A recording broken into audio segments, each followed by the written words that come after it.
चलो मैंने recording start ही नहीं की हुई थी। अच्छा मुझे एक जरा फोन उठाना पड़ रहा है, 1 मिनट जरा, बल्कि कट ही गया, ठीक है जी। देखते हैं हम आगे।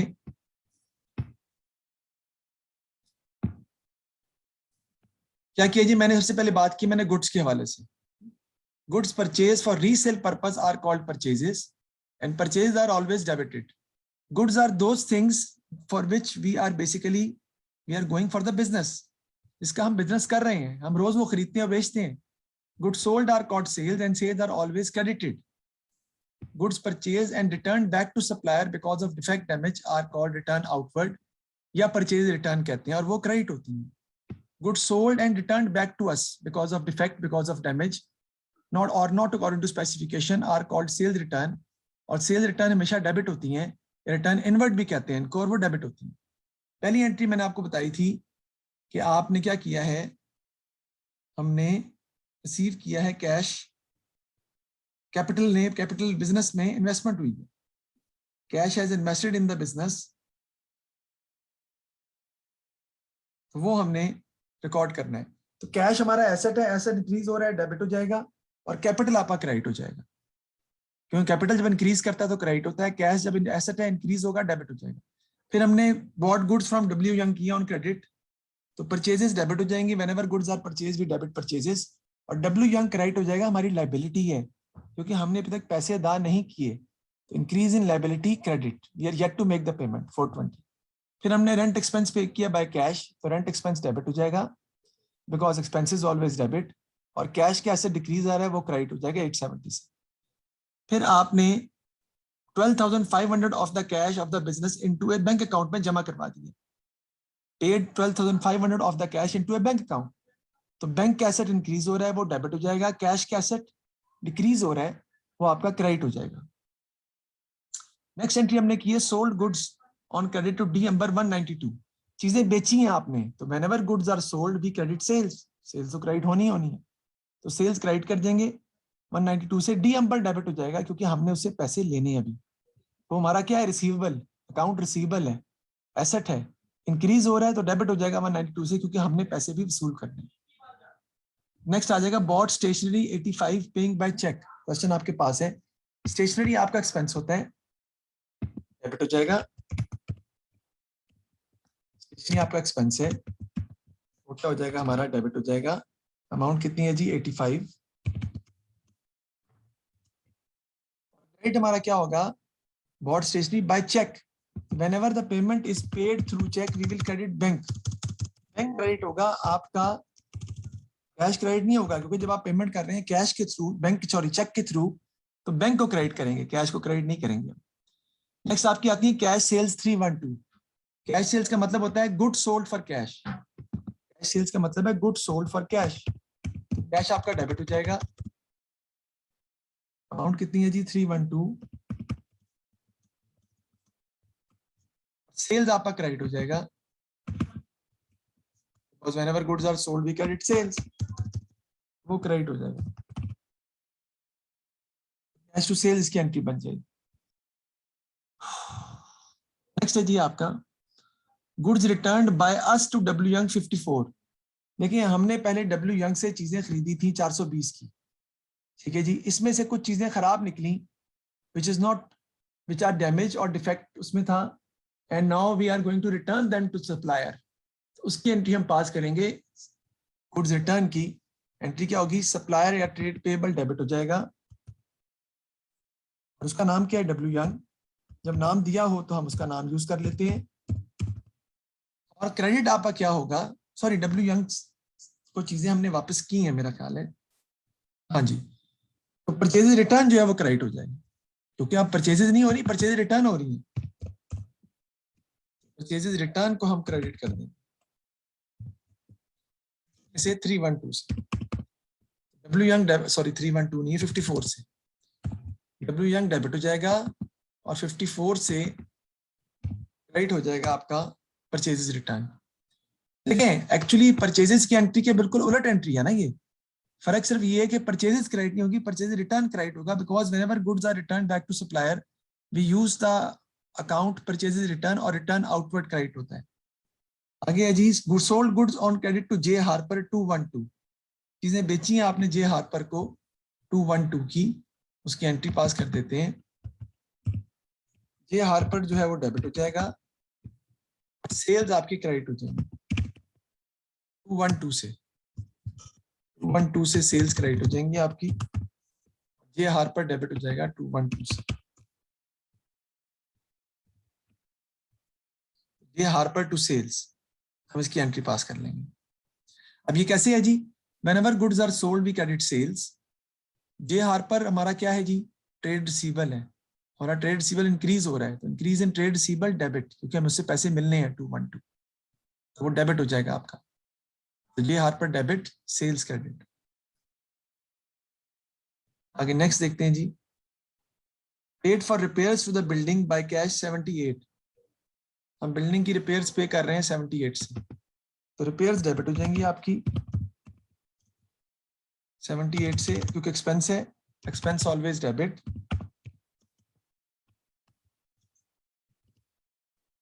क्रेडिट आपका क्या हो जाएगा, कैश, कैश जा रहा है आपसे तो वो क्रेडिट हो जाएगा, कैश कैसे डिक्रीज हो रहा है। अच्छा, जे हार्पर को हमने डेबिट क्यों किया था, हमारा ये ट्रेड रिसीवेबल था, ट्रेड रिसीवेबल हमारा एसेट होता है, एसेट हमारा इंक्रीज कर रहा है तो डेबिट हो जाएगा, पैसे हमने लेने हैं उससे भी, और सेल्स क्रेडिट हो जाएंगी। अब रिपेयर आपका एक्सपेंस है, एक्सपेंस डेबिट हो जाएगा, और कैश कैसे डिक्रीज हो रहा है वो क्रेडिट हो जाएगा। आप आगे देखते हैं,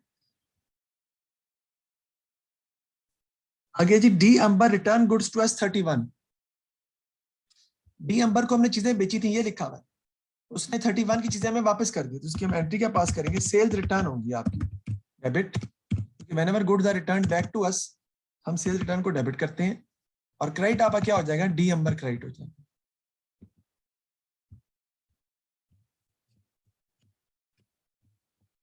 कितने से, 31 से। देखिए, सेल्स की बिल्कुल उलट एंट्री पास की है मैंने, यहाँ पे की थी डी अंबर टू सेल्स, क्योंकि ट्रेड रिसीवेबल डेबिट हो रहा था, गुड्स बेची थी, सेल्स क्रेडिट होंगी, डी अंबर डेबिट होगा, पैसे लेने हैं। अब $31 हमने उससे वसूल नहीं करने, क्योंकि उतने की चीजें आपको वापस आ गई हैं, तो डी अंबर हमारा जो एसेट है वो डिक्रीज हो रहा है, तो decrease in asset, decrease in trade receivable credit, sales return जो है वो हमारा डेबिट हो जाएगा, because whenever goods are return back to us, हम सेल्स रिटर्न जो है वो डेबिट कर देते हैं। ये मैंने आपको बताया जी, एक मिनट दीजिएगा जरा जी। तो सेल्स रिटर्न टू डी अंबर हमने एंट्री पास कर दी, उसके बाद है जी आपका आगे, paid W Young by cheque 366, W Young को हमने बाय चेक पेमेंट कर दी है, डब्ल्यू यंग हमारा ट्रेड पेबल था, अब हमारा ट्रेड पेबल डिक्रीज हो रहा है, लायबिलिटी कम हो रही है, लायबिलिटी आपकी डिक्रीज कर रही है, क्यों, क्योंकि इसको जो आपने पैसे देने थे आप पे कर रहे हैं, he is no more my trade payable, और बाय चेक पेमेंट की है तो बैंक आपका जो वो क्रेडिट हो जाएगा, क्योंकि बैंक कैसे डिक्रीज हो रहा है 366 से। जरा गौर कीजिएगा, हमने डब्ल्यू यंग को कितने पैसे पे करने थे, 420, 420 में से माइनस करें 54, जो चीजें आपने वापस कर दी, भाई कितने रह गए, 366, चेक कर लें, वो अब हमने डब्ल्यू यंग को पे कर दिए, अब डब्ल्यू यंग हमारा ट्रेड पेबल नहीं रहा, हमने उसको सारी पेमेंट कर दी है। मैं दोबारा रिपीट कर रहा हूँ, जरा गौर से सुनिएगा, हमने डब्ल्यू यंग से 420 रुपीज हमने इसको पे करने थे, परचेजेस की थी 420 की, इसमें से 54 की वापस कर दी, बाकी बचे 366 वो हमने पे कर दिए बाय चेक। अब डब्ल्यू यंग हमारे अकाउंट, हमारी बुक्स में ट्रेड पेबल के तौर पे शो नहीं होगा। अब कैश परचेजेस है जी आपकी 470 की, आप देख रहे हैं, उसकी एंट्री क्या होती है, whenever goods are purchase we debit purchases, purchases आपकी डेबिट हो जाएंगी से जी 470 से, कैश क्रेडिट हो जाएगा आपका 470 से, ठीक है जी। फिर bought a van paying by cheque 3850, bought a van paying by cheque 3850, van आपकी डेबिट हो जाएगी 3850, बाय चेक हमने पेमेंट की है तो बैंक क्रेडिट हो जाएगा आपका 3850। वैन आपका एसेट है ना, तो एसेट आपका इंक्रीज हो रहा है, एसेट इंक्रीज हो रहा है वो आपका डेबिट हो जाएगा, बैंक भी आपका एसेट है लेकिन बैंक एसेट डिक्रीज हो रहा है, decrease in asset credit, van debit bank credit. फिर paid motor expense in cash, motor expense हमने पे किए कैश में, तो मोटर एक्सपेंस हमारे क्या एक्सपेंसेस हैं, एक्सपेंसेस तो हमेशा डेबिट होते हैं, तो वो डेबिट कर देंगे हम, 216 है, क्रेडिट आपका क्या हो जाएगा, कैश, क्योंकि कैश कैसे डिक्रीज हो रहा है मोटर एक्सपेंस पे करने की वजह से, कैश का एसेट डिक्रीज हो रहा है तो क्रेडिट हो जाएगा। फिर bought a computer 730 on credit from B Cole, computer purchase किया है तो कंप्यूटर आपका नॉन करंट एसेट है, तो नॉन करंट एसेट के नाम से ही डेबिट होगा वो 730 का एसेट इंक्रीज हो रहा है, डेबिट हो जाएगा non current asset.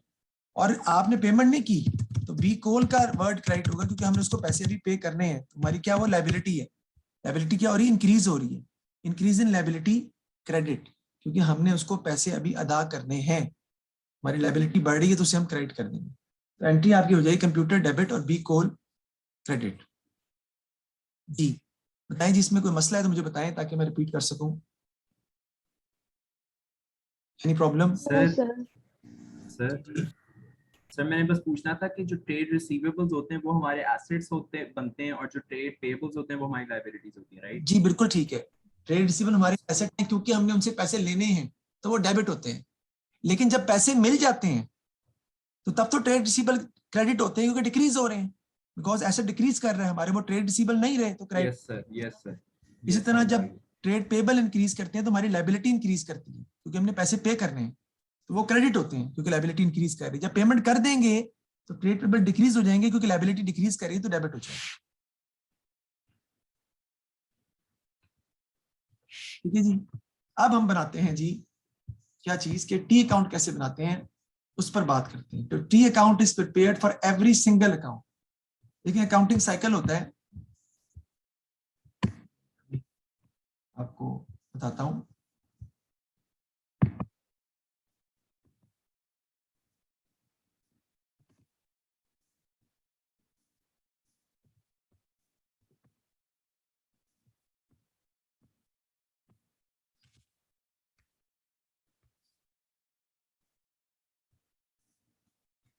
Accounting cycle में सबसे पहले जो है ना हमारी वो क्या होती है, ट्रांजैक्शन।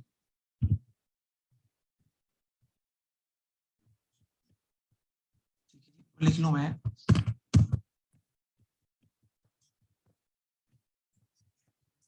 सबसे पहले ट्रांजैक्शन होती है, ट्रांजैक्शन से फिर क्या बनता है, जर्नल। ये जो हम बना रहे थे अभी ये जर्नल है, और जर्नल में हम क्या करते हैं, एंट्री पास करते हैं अकॉर्डिंग डेबिट क्रेडिट रूल्स के तहत। जर्नल से फिर हमारा क्या बनता है, लेजर। लेजर में हम क्या बनाते हैं, टी अकाउंट्स, जो हमने अब सीख रहे हैं। टी अकाउंट के बाद बनता है हमारा ट्रायल बैलेंस।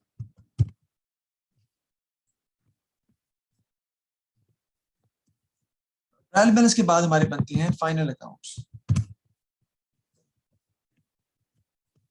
फाइनल अकाउंट्स में हम क्या चीजें बनाते हैं, दो चीजें बनती हैं फाइनल अकाउंट्स में। एक हम बनाते हैं जी इनकम स्टेटमेंट और दूसरी हम बनाते हैं जी बैलेंस शीट। ये दो चीजें बनती हैं फाइनल अकाउंट्स में। तो ये जो है हमारा साइकिल है, जो हम जो है वो इस तरह पूरा होता है साइकिल हमारा, ट्रांजैक्शन से जर्नल, जर्नल से लेजर, लेजर से ट्रायल बैलेंस और ट्रायल बैलेंस से फाइनल अकाउंट्स, जिसमें हम इनकम स्टेटमेंट और बैलेंस शीट बनाते हैं। अभी तक हमने जर्नल बनाना सीखा है कि जर्नल में हम कैसे एंट्री जो है वो पास करेंगे, वो हमने सीखा है। क्लास में निकल गया है। चलिए सबसे पहले हम क्या करते हैं कि कैश अकाउंट बनाने के लिए, मैं कैश अकाउंट बनाना चाह रहा हूं, तो T account is prepared for every single account. हर एक का टी अकाउंट अलग अलग बनेगा, हर अकाउंट का टी अकाउंट अलग अलग बनता है। मैं कैश का देख रहा हूँ ना, लेकिन हर एक अकाउंट अलग अलग बनता है। कैश का अलग बनेगा, कैपिटल का अलग बनेगा, रेट्स का अलग बनेगा, एक्सपेंसेस का अलग बनेगा, हर एक का टी अकाउंट अलग अलग बनेगा। And T account is prepared for every single account. T account की फॉर्म में होता है, it has a debit side, तो लेफ्ट हैंड साइड को हम डेबिट साइड का नाम देते हैं और राइट हैंड साइड को हम क्रेडिट साइड का नाम देते हैं। यानी कि ये जो साइड है ये बेसिकली डेबिट साइड है और जो राइट हैंड साइड है उसको हम क्रेडिट साइड का नाम देते हैं।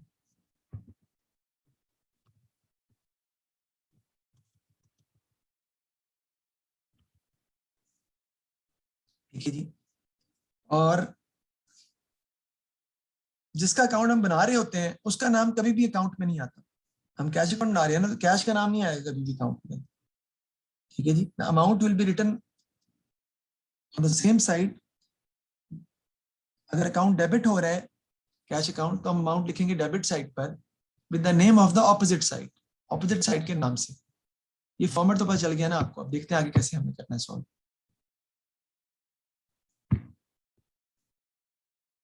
जी देखिए कैश अकाउंट हम कैसे बनाते हैं, मैं वापस जा रहा हूं अपने उसी सवाल पे। सबसे पहले आपने देखना है कि इन एंट्रीज के अंदर कैश किस किस एंट्री में इन्वॉल्व है। पहली एंट्री में कैश है, यस, फिर तीसरी एंट्री में है, उसके बाद चौथी एंट्री में इस एंट्री में नजर आ रहा है, ठीक है। उसके बाद रिपेयर पे किए आपने वो कैश में है, मोटर एक्सपेंस और परचेजेज कैश में किए आपने। जिस एंट्री में कैश है वो इफेक्ट होगा। यहाँ पे कैश क्या हो रहा है, डेबिट हो रहा है, कितने से, 16,000 से। मैं कैसे सॉल्व करूंगा, आई will write the amount, cash debit हो रहा है ना 16,000 से, तो I will write the amount on the debit side of cash account 16,000. Name will come in front of this amount, the name will come of the opposite side. वो किसका नाम है, कैपिटल। इसे हम बोलते ऐसे हैं कि कैश अकाउंट डेबिट हो रहा है किसकी वजह से, कैपिटल की वजह से। कैश अकाउंट डेबिट हो रहा है with reference to capital, because of capital, ऐसे बोलते हैं इसको हम। आगे देखते हैं हम आगे कैसे इसको सॉल्व करेंगे हम। नेक्स्ट देखते हैं और किस एंट्री में कैश आ रहा है। नेक्स्ट एंट्री में देखते हैं हम कैश आ रहा है जी, कैश यहाँ क्रेडिट हो रहा है, rent expense to cash. Cash credit हो रहा है कितने से, 870 से, किसकी वजह से, रेंट की वजह से। तो कैश के अकाउंट में मैं क्रेडिट साइड पर लिख दूंगा 870, किसकी वजह से, क्रेडिट साइड पर मैं लिख दूंगा 870, तो क्रेडिट पे लिख दूंगा मैं 870। लेकिन नाम किसका आ जाएगा इसके सामने, नाम आएगा ऑपोजिट साइड का, और ऑपोजिट साइड का नाम क्या है, रेंट। तो रेंट का नाम आ जाएगा हमारा,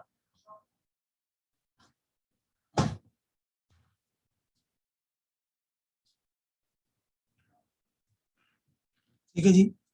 तो रेंट का नाम आ जाएगा, 870 से क्रेडिट हो रहा है बिकॉज ऑफ रेंट। देखते हैं आगे नेक्स्ट किस एंट्री में कैश इफेक्ट हो रहा है।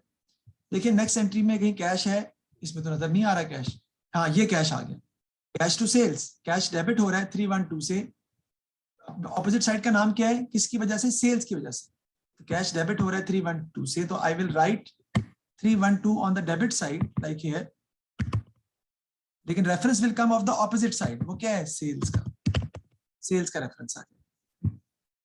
देखते हैं और किस एंट्री में कैश इफेक्ट हो रहा है। देखिए जी कैश इफेक्ट हो रहा है इस एंट्री में, कैश क्रेडिट हो रहा है 78 से, कैश क्रेडिट हो रहा है 78 से बिकॉज ऑफ रिपेयर्स। मैं क्रेडिट साइड पे लिख दूंगा, कैश को क्रेडिट करूंगा। सर जी जी सर एंट्री नंबर 4 में कैश इफेक्ट नहीं हो रहा, वो व्हेन वी पुट मतलब बैंक में जो वो डाला कि कैश का ऐसे डिक्रीज हो रहा है वो हमने हाँ जी बिल्कुल हो रहा है, मैं वो जी मैं मिस कर गया, मैं देखता हूँ उसको भी। अच्छा कैश 78 से क्रेडिट हो रहा है रिपेयर्स की वजह से, 78 से क्रेडिट हो रहा है, रेफरेंस किसका आ जाएगा, रिपेयर्स। मतलब आप भी मिस कर गई हो। देखो यहाँ भी कैश क्रेडिट हो रहा था ना, ये बैंक की वजह से, यहाँ पे कितने से, 12,500 से, because of bank, you are right. तो 12,500 से मैं क्रेडिट करूंगा कैश अकाउंट को, सामने नाम किसका आ जाएगा, बैंक का। नेक्स्ट देखते हैं जी आगे। तरतीब से फर्क नहीं पड़ता कोई, जैसे मैं तरतीब का कोई इशू नहीं। नेक्स्ट कैश वो क्रेडिट हो गया। नेक्स्ट कैश क्रेडिट हो रहा है 470 से, किसकी वजह से, परचेजेस की वजह से। 470 से क्रेडिट हो रहा है बिकॉज ऑफ परचेजेस, क्रेडिट हो रहा है जी 470 से, और इसके सामने नाम किसका आ जाएगा जी, परचेजेस का। नेक्स्ट एंट्री में देखते हैं जी, लास्ट एंट्री कैश की और है, motor expense to cash. Cash credit हो रहा है 216 से because of motor expense, cash credit हो रहा है जी 216 से बिकॉज ऑफ मोटर एक्सपेंस। ठीक हो गया जी, ये मैंने कैश अकाउंट की सारी एंट्रीज जो है वो डाल दी। अब मैंने करना है, now I have to balance the T account. Balancing of the T account means taking the difference of the two sides and writing the difference on the lesser side to make the two sides equal. I repeat again, balancing of the account means writing the total of the heavier side on both sides. Writing the total of the heavier side on both sides. Total किसका बड़ा है, total मुझे लग रहा है कि इस side का ज्यादा बड़ा आ रहा है। ये टोटल आपका डेबिट साइड का लिख लेंगे हम, कितना आ जाएगा 16312, और क्रेडिट साइड का भी यही आ जाएगा, because I will write the total of the heavier side on both sides and then I will subtract the lesser side from the heavier side, यानी कि बड़ी साइड में से छोटी साइड माइनस करूंगा, यानी 16312 माइनस 870 माइनस 78 माइनस 12,500 माइनस 470 और minus 216, जो डिफरेंस आएगा उसको मैं लेसर साइड पे लिखूंगा 21 जो डिफरेंस आ रहा है वो आ रहा है 2178 से, किस नाम से? बैलेंस कैरिड डाउन के नाम से। और ये balance carried down next year का बन जाएगा ब्रॉड डाउन बैलेंस, यहाँ पे अगले साल में लिखूंगा 2178। बेसिकली ये शो कर रहा है कि आपके पास इतना कैश पड़ा हुआ है, आपके पास 2178 कैश में पड़ा हुआ है। बैलेंस कैरिड डाउन जिस साइड पे लिखते हैं, बैलेंस ब्रॉड डाउन हमेशा उसकी ऑपोजिट साइड पे आता है। यानी बैलेंस कैरिड डाउन आपने लिखा हुआ है क्रेडिट साइड पर, लेकिन ब्रॉड डाउन आप किस साइड पे लिखेंगे? डेबिट साइड पर। अब अगर मैं आपसे पूछता हूं कि ये कौन सा बैलेंस है, ये जो ये लिखा हुआ है, तो मैं आपको समझाने की कोशिश करता हूं। ये जो मैंने लिखा हुआ है ये कौन सा बैलेंस है? दैट इज नोन एज, इसको मैं क्या कहूंगा? ये डेबिट बैलेंस है। लेकिन अगर मैं कहता हूं कि जो बैलेंस कैरिड डाउन है ये कौन सा बैलेंस है? ये वाला, ये भी मैं क्या लिखूंगा? ये भी डेबिट बैलेंस ही है। यानी क्लोजिंग बैलेंसेस जिस साइड पे लिखे होते हैं हमेशा उसकी ऑपोजिट साइड का बैलेंस होता है। क्लोजिंग बैलेंसेस जिस साइड पे लिखे होते हैं बैलेंस हमेशा उसकी ऑपोजिट साइड का होता है। यानी क्लोजिंग बैलेंस किस साइड पे लिखा हुआ है? क्रेडिट साइड पर, लेकिन बैलेंस किस साइड का है? डेबिट साइड का। समझ आई बात की? यानी क्लोजिंग बैलेंसेस जिस साइड पे लिखे होंगे बैलेंस हमेशा उसकी ऑपोजिट साइड का होता है। ठीक है जी, बैलेंस कैरिड डाउन जो कि लिख लिया मैंने 2178। ठीक है जी, डेबिट साइड बड़ी थी, मैंने इसको क्रेडिट पे कर दिया बैलेंस कैरिड डाउन, और फिर ब्रॉड डाउन लिख लिया 2178, डेबिट साइड पे आ गया। ठीक है जी, क्योंकि देखें डेबिट साइड बड़ी थी, बराबर करने के लिए मैंने क्रेडिट पे लिखा है ना, साइड तो डेबिट ही बड़ी थी। इसका मतलब है कि डेबिट बैलेंस है जो आपका 2178 है। ये शो कर रहा है कि आपके पास 2178 का कैश अभी भी पड़ा हुआ है। कैसे? कैपिटल से कैश आया था 16,000 का, सेल्स की थी 312 का कैश आया था, और आपने कैश की सूरत में पेमेंट की 870, 12,500 बैंक में जमा कराया कैश, 470 परचेजेस की और 216 का मोटर एक्सपेंस पे किया। तो बाकी कैश आपका जो अभी भी पड़ा हुआ है वो है 2178 का, जो आपका नेक्स्ट ईयर का बन जाएगा ब्रॉड डाउन। अगर आपका कैरेट डाउन जो है, अगर आपका कैरेट डाउन इस साइड पे आ रहा हो, यानी क्रेडिट साइड बड़ी हो और कैरेट डाउन इस साइड पे आ रहा हो, तो फिर ब्रॉड डाउन आपका डेबिट क्रेडिट साइड पे आ जाएगा नेक्स्ट ईयर में। उलट होता है ना, अगर आपकी क्रेडिट साइड बड़ी होगी तो आपका carried down balance debit side पे आएगा और आपका ब्रॉड डाउन आपका क्रेडिट साइड पे आ जाएगा। ये दोनों क्रेडिट बैलेंस कहलाते हैं, इन दोनों को क्रेडिट बैलेंस का नाम ही दिया जाएगा। अभी तक हमने क्या पढ़ा है? हमने जनरल पढ़ा है, हमने टी काउंट बनाना सीखा है। इसी तरह टी काउंट बनेगा एवरी सिंगल अकाउंट का, यानी कैपिटल का टी काउंट अलग बनेगा, हर एक का टी काउंट हम अलग अलग बनाएंगे इसी तरह, इसी पैटर्न पर।